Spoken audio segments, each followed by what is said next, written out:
செய்தி. கோவை அருகே ஆனைமலை அடுத்த ஆழியார் பகுதிக்கு சுற்றுலாக்கு வந்த சென்னை பூந்தமல்லி சவிதா பிசியோதெரபி கல்லூரியில் படித்து வரக்கூடிய 3 மாணவர்கள் தண்ணீரில் மூழ்கி உயிரிழந்திருக்கிறார்கள். கூடுதல் விவரங்களோடு இணைகிறார் செய்தியாளர் மாசிலாமணி. மாசிலாமணி, வணக்கம். விரிவான விவரங்கள். வணக்கம்.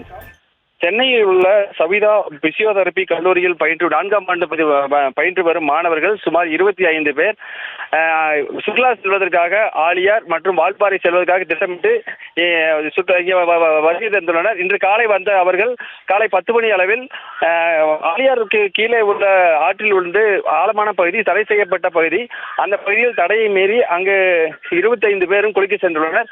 அதில் முதலில் ஆண்டோ என்பவர் உள்ள சென்றதாக தெரிகிறது. அவர் சென்றவுடன் பின்னாடியே தருண் அவரை காப்பாற்ற சென்றுள்ளார். அதனைத் தொடர்ந்து ரேவன் அவரை காப்பாற்ற சென்றுள்ளார். தொடர்ந்து 3 பேரும் ஒருவர் பின் ஒருவராக உள்ளே சென்று ஆழத்தில் மூழ்கி உயிரிழந்தனர். இதனை அறிந்த சக மாணவர்கள் உடனடியாக கூச்சலிட்டனர். இதனையடுத்து அருகில் இருந்த உள்ளூர் வாசிகள் மற்றும் உள்ளே இறங்கி தேடுதல் வேட்டையில் ஈடுபட்டனர். இதனையடுத்து போலீசாருக்கு தகவல் கொடுக்கப்பட்டது. கொடுக்கப்பட்ட தகவலின்படி போலீசார் விரைந்து அங்கு இருந்த மாணவர்களை அரை மணி நேர போராட்டத்துக்கு ஆழத்தில் இருந்து மீட்டனர். இவர்களை மீட்கப்பட்டு இவர்கள் மூவரையும் தற்பொழுது கோட்டூர் அரசு மருத்துவமனைக்கு பிரேத பரிசோதனைக்காக அனுப்பி வைக்கப்பட்டுள்ளது. விவரங்களை வழங்கியமைக்கு நன்றி மாசிலாமணி.